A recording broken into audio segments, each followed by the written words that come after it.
I knew something was off when my badge access got flagged for security reauthorization at 6:43 a.m. on a Tuesday.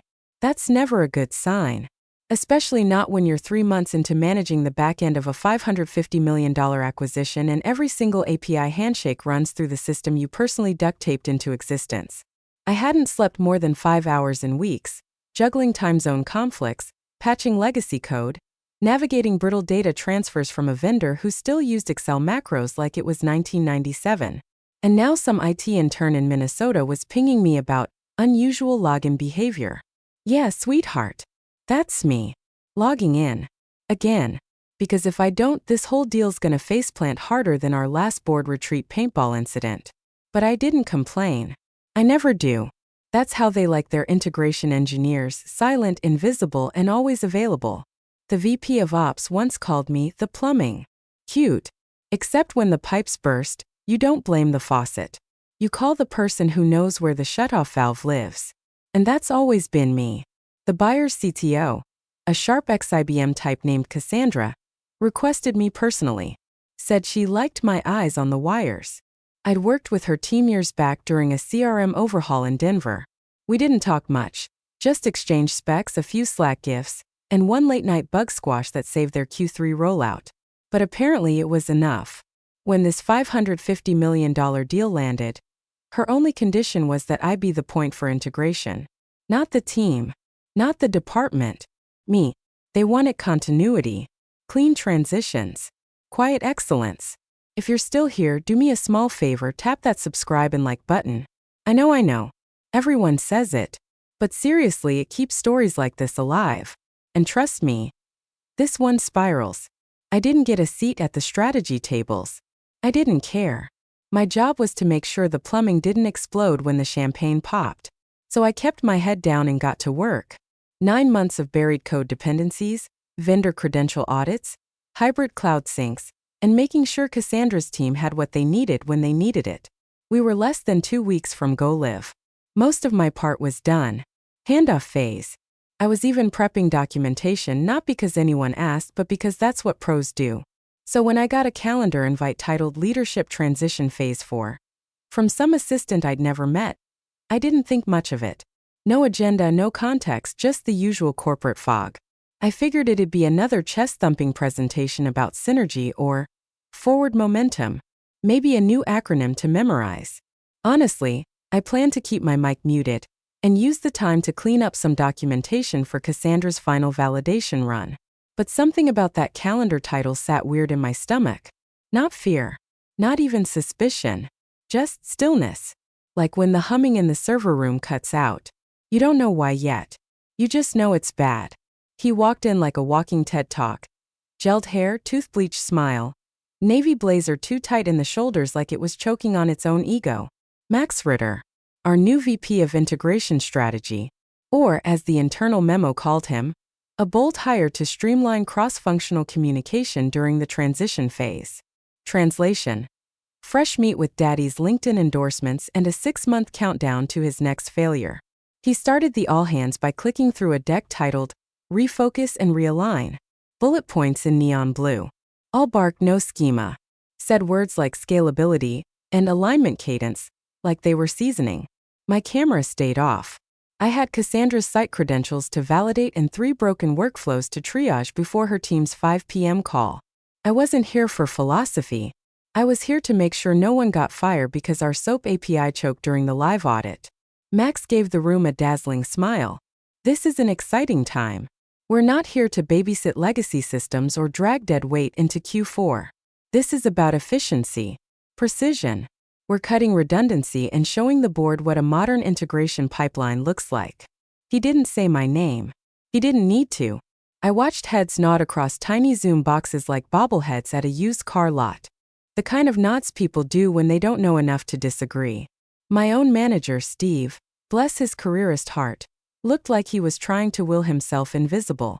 Half of these people didn't even know what systems we were migrating, much less how we were keeping Cassandra's audit team in the loop. Then Max said it. Casual, like tossing an empty cup in the trash. Honestly, we'll be fine without the old guard. We need builders, not babysitters. Something in my chest went very still. The meeting moved on. People clapped. Someone cracked a joke about finally ditching SharePoint. Clicked out. Not angry. Not yet. Just removed. Back in Outlook, I scrolled through my folders. Cassandra's team had sent over their Phase 3 readiness doc. Good. Legal wanted updated system diagrams by end of day. Fine. Then I saw it. Subject. Final credentials transfer buyer validation access. My name wasn't on it. It was the first credentials email chain I hadn't been looped into in 9 months. Not CC'd. Not BCC'd. Not anywhere. I stared at it for a long moment, blinking like maybe it was just cached wrong. Refreshed. Nothing. Just a junior analyst named Brielle, fresh out of boot camp, trying to decode the labyrinth I'd built with 2 interns, 3 data vendors, and 12 compliance dependencies. That was the moment I knew. Not just suspected, knew. Someone thought I was optional, and that someone had access to a kill switch they didn't even understand. The meeting invite was titled, Integration Milestone Review. Party popper, party popper, party popper. 3 party popper emojis. That alone told me it was going to be bad. Nothing good ever starts with that much manufactured enthusiasm.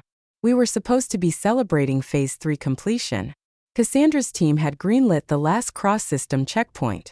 The internal dashboards were mostly green. The front-end folks had even staged a preview for the investor deck. A couple hiccups remained, normal stuff. Nothing blocking. At least, nothing that couldn't be fixed in a Slack thread or a 2 a.m. console session. I logged in 2 minutes early, camera off, mic muted. Habit. Max was already there, grinning, leaning too far into the camera like he was trying to sell you life insurance you didn't ask for. Behind him was a perfectly placed bookshelf with a copy of the Lean Startup turned just enough so you'd notice. I waited. Team, Max began. First off, incredible work. Truly. These past few weeks have been transformative. We're ahead of schedule, under budget, and the buyer's team is thrilled. That's because of you. Pause for impact. He even did the slow nod. He went on about synergy and accountability, about showing the board that we could execute a $500 million deal without clinging to legacy approaches. It wasn't even subtle anymore. The whole thing was laced with those performative pauses he must have practiced in front of a ring light. Then came the switchblade smile.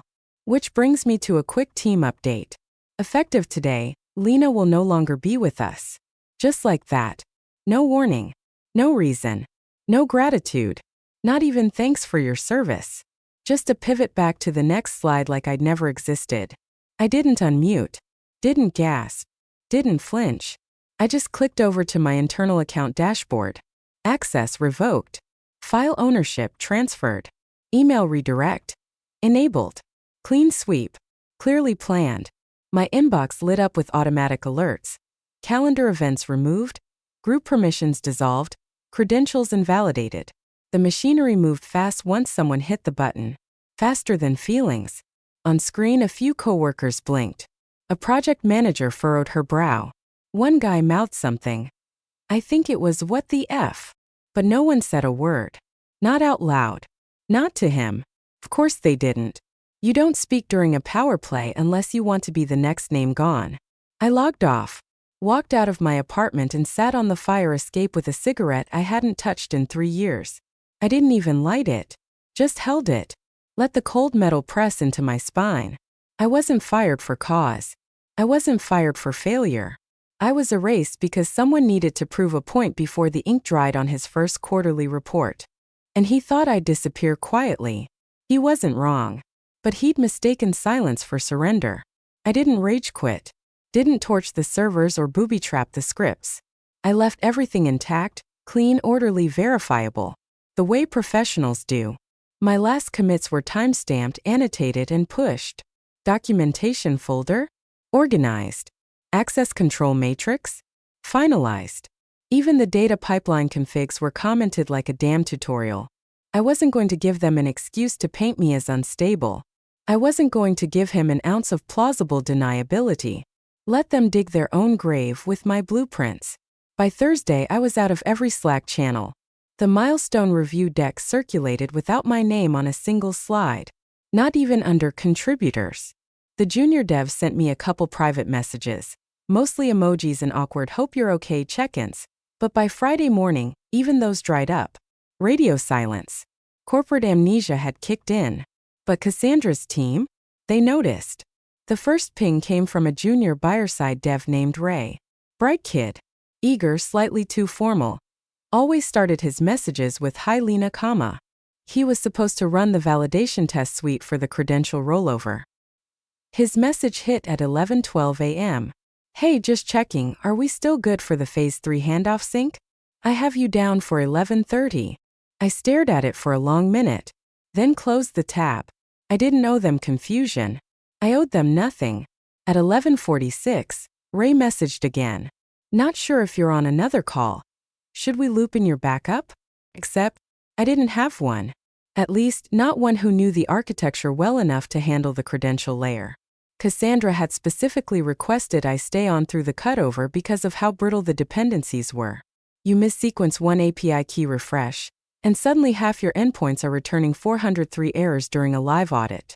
That afternoon, Cassandra's name popped up in the project Slack. Not in a thread. In general chat. Which never happened. Quick question. Can someone confirm who's leading integration handoff now that Lena's no longer on the team? Silence. I watched the cursor blink for 10 straight minutes. No one replied. At 4:03 p.m., she posted again. Has the updated credential package been reviewed? Buyer-side validation cannot proceed until handoff is completed. I almost felt bad for them. Almost. Instead, I made a fresh cup of coffee, sat by the window, watched the first leaf of the season fall like a quiet warning. In some other version of this story, I'd still be on that call, screen share open, walking Ray through the endpoint test suite while Cassandra signed off on Phase 3. But in this version, the one Max chose, they were drifting. Quietly. Subtly. Like a ship that doesn't realize the anchor's been cut. I was halfway through my second mug of French roast, sitting on the back steps in an old hoodie that still smelled faintly of soldering iron and stress, when the first real domino tipped. The quiet before it fell was almost too clean, like the pause before a power surge knocks out a whole grid. From what I later pieced together, the call came in just after 9 a.m. Cassandra went straight to Max's office. No assistant. No soft intro. Just the buyer's CTO on a direct line. She wasn't calling for status updates. She was calling because I hadn't delivered the final access bundle, credential keys, session logs, encryption audit receipts. The vault. Without it, their validation phase couldn't proceed. And Cassandra didn't tolerate lapses in continuity. Ever. I can picture Max leaning back in his chair, smiling that useless smile he practiced in the mirror, trying to charm someone who'd already decided he was the problem. "Oh, that? Right. We're just undergoing a little internal restructuring," he said like he was reading from a panic playbook titled Corporate Gaslight 101. Cassandra didn't argue. She didn't need to. She hung up, walked back to her team, and typed a single-line message into the project-wide email list. Pause execution. Urgent review required. 15 minutes later, that subject line was trending internally like a fire alarm no one had heard before. By 10 a.m., legal had been looped. By 10:20, two of the junior staffers from my old team were flailing through files they didn't understand, trying to reassemble a credential chain with no context, no map, and no way to verify the endpoints weren't going to self-lock if pinged too aggressively. Cassandra had requested a deterministic audit trail. What she got was a panicked mess of last-minute credential resets and outdated certificates floating in a shared drive folder marked Lena_temp_survive_final 2.zip. Meanwhile, I was home. Socks off. Rain tapping against the glass. News on mute. Watching a squirrel dismantle a bird feeder like it owed him money. I didn't need a tracker to know things were unraveling. I could feel it, same as you feel a server room get too quiet before the cooling system fails. There's a stillness in failure that's unmistakable. And it was spreading through their systems now, creeping into their workflows, their inboxes, their call logs. I hadn't sabotaged anything. I hadn't taken anything with me. All I'd done was leave. But they'd built everything with the assumption I'd stay. That I'd patch holes.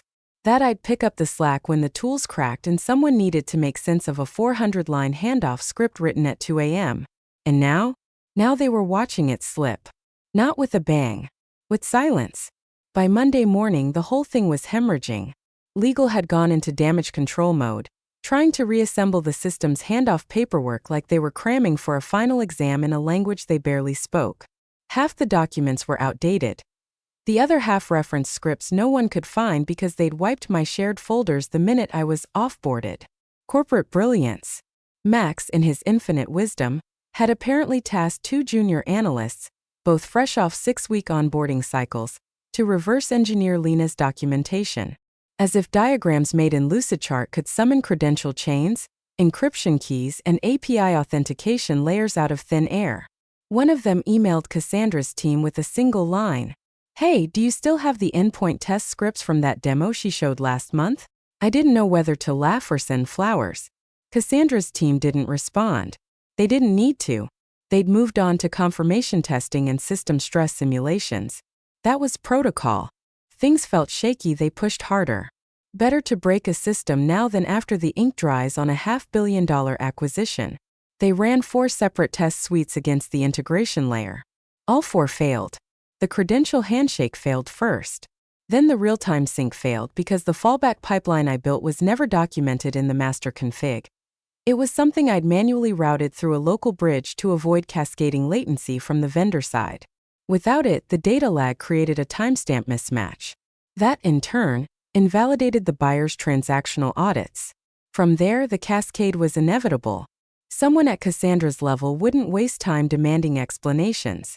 She was too seasoned for that. She simply initiated protocol escalation. Her team archived the logs, flagged the environment, and issued a formal warning through their internal chain.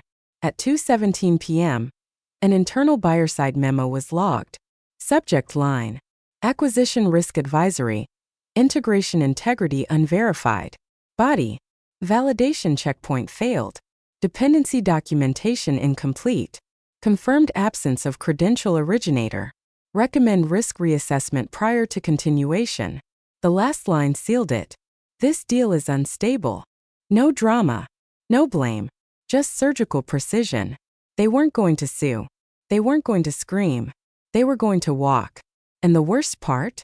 Max still didn't understand why. The board call was set for 8 a.m. sharp. Emergency status. Attendance mandatory. Cameras on. They don't call them war rooms anymore. Too aggressive for HR branding, but make no mistake, that's what it was. 32 faces staring into the abyss of a deal gone sideways. Most of them still pretending this was a temporary blip. They had no idea the floor had already given out. Max was there.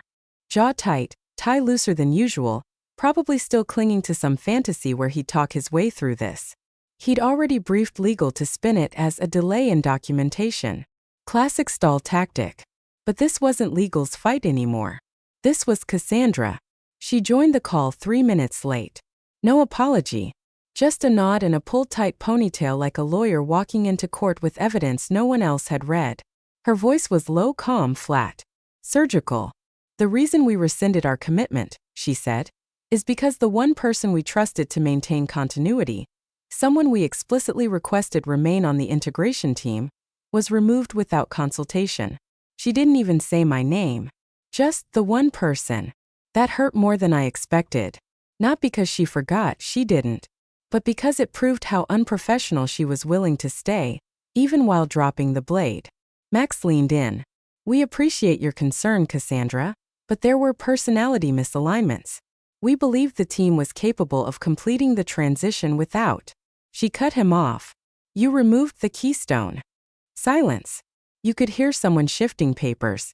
A throat being cleared. The CFO blinking too hard. One of the investor liaisons looked down, probably reading Cassandra's internal report for the first time and realizing this wasn't a bluff.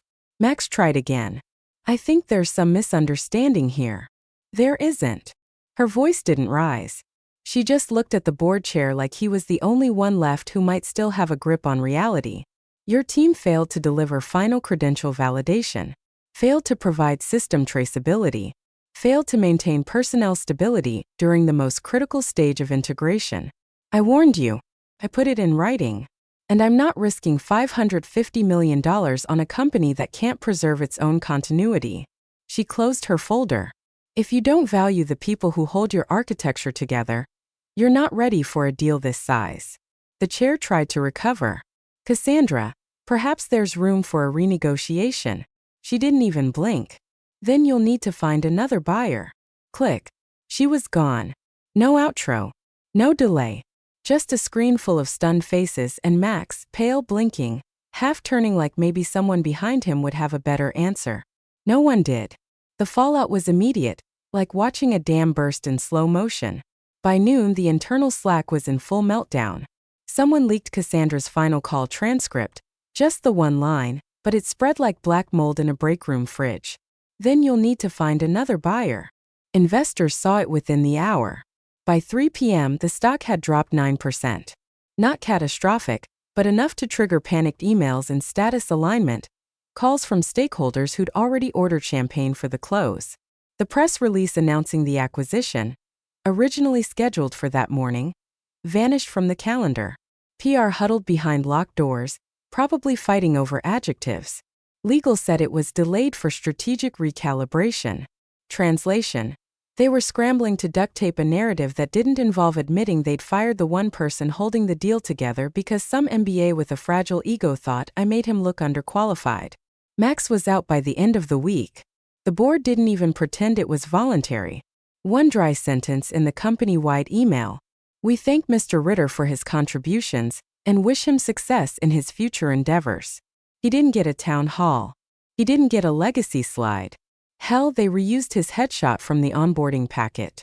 No one even corrected the typo in his last name. But the real kicker came that Friday around 10:43 a.m. I was sitting in a quiet cafe, laptop open, working through a system audit plan when my personal inbox pinged. No subject line. Just a legal department alias and a PDF attachment. Inside: reinstatement proposal, executive integration lead, term adjusted. A carefully worded letter, laced with phrases like critical oversight, miscommunication during restructuring, and renewed opportunity to restore trust and continuity. No apology. Just strategy. They offered my job back, higher title, more pay, autonomy. Said they regretted the timing of the transition. Like I'd tripped and fallen out of the org chart. I didn't respond, because what they didn't know, what none of them knew, was that 2 days earlier I'd already signed a retainer. Cassandra made the offer personally. Said she didn't want to see my talent wasted on people who think keystrokes are interchangeable. The new contract came with a consulting rate that tripled my old salary, remote flexibility, direct CTO access. And this part was her idea. An internal clause naming me primary continuity authority on all future acquisitions. She'd learned her lesson. Max never did. The company would survive. PR would spin. Investors would forget. But they'd never close a deal that size again without thinking of the ghost who walked, quietly, professionally, and completely. The one they tried to replace with a smile and a slogan, and lost everything for it. The co-working space was quiet, filtered sunlight casting soft rectangles across the concrete floor. Not the sterile kind of quiet you get in dead offices. This was different. Calm. Intentional. There was no hum of bad fluorescent lighting. No middle managers circling like caffeine-drunk hawks. Just the sound of keys clicking, espresso machines hissing in the background, and a kind of peace I hadn't felt in years. My name was on the glass door. Not a title. Not a department. Just my name. Etched clean. Small. Enough. Inside, my second monitor glowed with a familiar shade of blue. Cassandra's dashboard theme. Phase 1 was done. Ahead of schedule. Her team was already ramping for the next rollout. No scrambling, no politics. Just code, clarity, and mutual respect. A notification blinked in the corner of the screen. Group message from one of my old junior analysts. They're calling you the ghost who sunk the deal. I stared at it for a second, let it sit, then closed the chat without replying. I opened the integration portal instead. Updated the status line. Phase 1 integration. Complete. Outside, the wind rattled a hanging sign from the bakery next door. Someone laughed in the hallway. Life unbothered. On the monitor, a browser tab I'd forgotten was still open refreshed itself.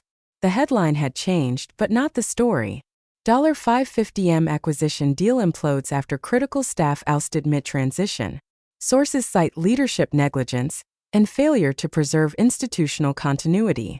There was a stock photo of Max in an old LinkedIn banner, Half-cropped, too much forehead. Beneath it, a quote from a board member. We made assumptions. We underestimated risk. That won't happen again. They didn't name me. They wouldn't. I was still too much of a liability for their narrative. But I didn't need a name in the story. I'd written the ending. And they were living in it. They said I was irrelevant. I let them prove it.